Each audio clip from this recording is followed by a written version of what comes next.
My soul shall be lifted nevermore, by Edgar Allan Poe. Once upon a midnight dreary, while I pondered, weak and weary, over many a quaint and curious volume of forgotten lore, while I nodded, nearly napping, suddenly there came a tapping, as of someone gently rapping at my chamber door. "'Tis some visitor," I muttered, "tapping at my chamber door. Only this and nothing more." Distinctly I remember it was in the bleak December, and each separate dying ember wrote its ghost upon the floor. Eagerly I wished the morrow, vainly I had sought to borrow from my books sore keys of sorrow, sore for the lost Lenore.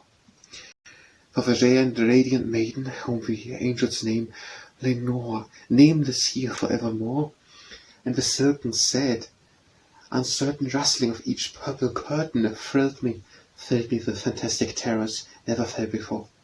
So that now, to still the beating of my heart, I stood repeating, "'Tis some visitor entreating entrance at my chamber door, some late visitor entreating entrance at my chamber door. This it is and nothing more." Deep into that darkness peering, long I stood there, wondering, fearing, doubting, dreaming dreams no mortal ever dared to dream before. But the silence was unbroken, and the darkness gave no token, and the only word spoken was the whispered word, "Lenore." This I whispered, and an echo murmured back the word, "Lenore." Merely this, and nothing more.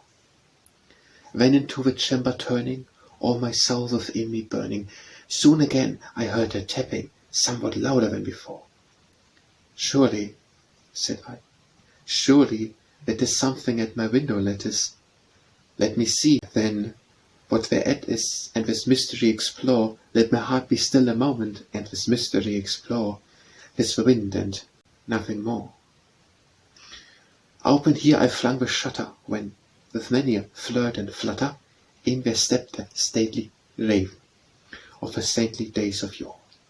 Not the least obeisance made he, not an instant stopped or stayed he, but, with mien of lord or lady, perched above my chamber door, perched upon a bust of Pallas just above my chamber door, perched and said and nothing more.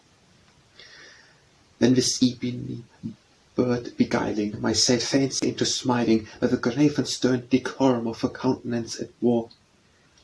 "Though thy crest be shorn and shaven, thou," I said, "art sure no craven, ghastly grim and ancient raven, wandering from the nightly shore. Tell me what thy lordly name is on the night's Plutonian shore." Quoth the raven, "Nevermore." But the raven, sitting lonely on that placid bust, spoke only that one word, as if his soul in that one word he did outpour. Nothing further than he uttered, not a feather than he fluttered, till I scarcely more than muttered, "Our friends have flown before, on the morrow he will leave me, as my hopes have flown before." Then the bird said, "Nevermore." "Prophet," said I, "thing of evil, prophet still, if bird or devil, by that heaven that bends above us, by that God we both adore, tell the soul of sore laden if, within the distant Aden, it should clasp a sainted maiden whom the angels name Lenore, clasp a rare and radiant maiden whom the angels name Lenore." Quoth the raven, "Nevermore." "Be that word our sign of parting, bird of Yend," I shrieked, upstarting. "Get thee back into the tempest and the night's Plutonian shore. Leave no black plum as a token of that lie thy soul hath spoken. Leave my loneliness unbroken. Quit the bust above my door. Take thy beak from out my heart, and take thy form from off my door." Quoth the raven, "Nevermore." And the raven, never flitting, still is sitting, on the pallid bust of Pallas just above my chamber door, and his eyes have all the seeming of a demon's that is dreaming, on the lamplight o'er him streaming, throws his shadow on the floor. And my soul, from out that shadow that lies flouting on the floor, shall be lifted.